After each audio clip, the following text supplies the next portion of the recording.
So, inside this box is a watch that might totally suck. I really hope not, but I'm kind of second guessing my purchase here.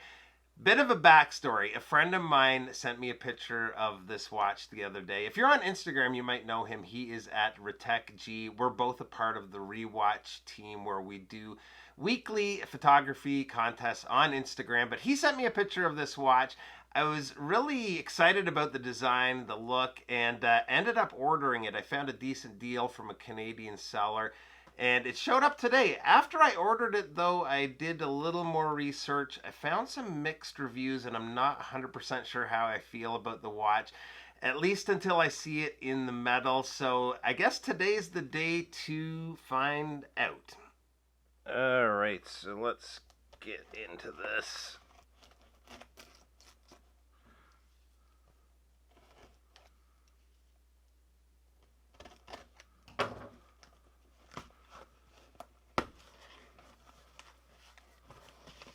Got some paperwork here.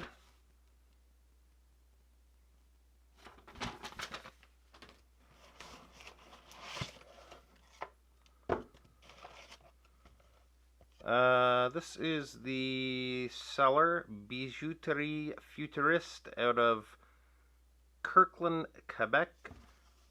And you can see this is a Citizen. Let me get this stuff out of the way.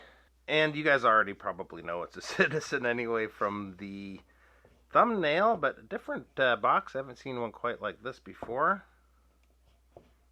Let's see how we get into this guy.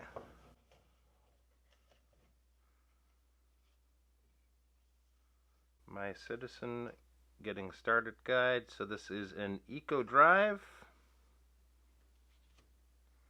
And there is the watch. So I don't know if you guys are familiar with this or not, but this is a new line, a newish line. I think there's a total of 4 models. These are titanium, and they're celebrating the 50th anniversary of Citizen's first titanium watch. It's definitely got a unique design to it. It is crazy lightweight, even by titanium watch standards. Pretty interesting case design. I don't know why, but this is kind of making me think 90s watch a little bit. It's pretty cool though. Let's get some of the plastics off here. And I may do that off camera, just one second. So a bit of a closer look at the dial. These, by the way, are actually called the Citizen Super Titanium Armor and kind of have a bit of an armor look to that dial. It goes from, you can see here, sort of an all gray to the top and bottom part of the dial catching the light a little bit differently. I am still not 100% sure how I feel. It's such a unique design. Again, sort of 90s vibe to me. A little bit of a futuristic vibe too. The bracelet looks pretty cool. I'm going to have to really give this some wrist time to decide how I feel about it for sure. But it is a neat watch. There's no doubt about that. So let's get a quick look on wrist here. Actually, before I put it on wrist, a couple of things to point out. Sometimes you miss stuff looking through the viewfinder at these watches, especially watches you've never seen in person before. But one thing to note is it is an integrated bracelet here. I'd say the lug opening is probably, I'm not sure if you can see that there, not there, that's better. Probably about a 16 millimeter lug opening, so you're likely going to be stuck with this bracelet.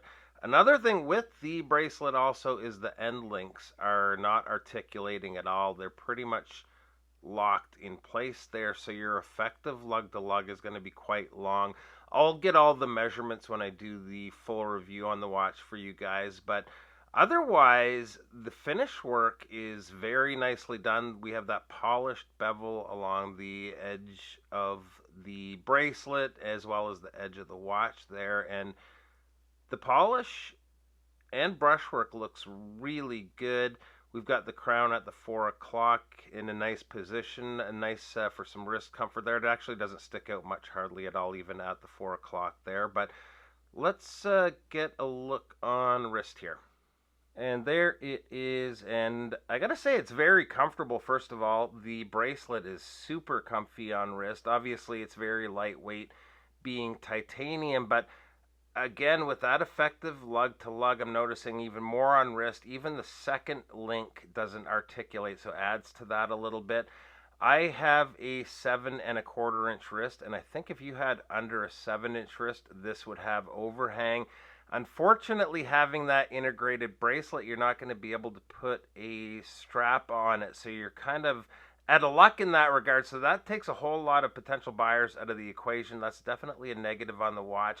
Not so much for me with my wrist size, but for a lot of people, that's going to be a problem. So I'm not sure how to end this video because I'm really not sure how I feel about this watch. I think it's a cool design, and I do think it's going to be fun to wear. I'm just not sure if this one's going to be sticking around or not.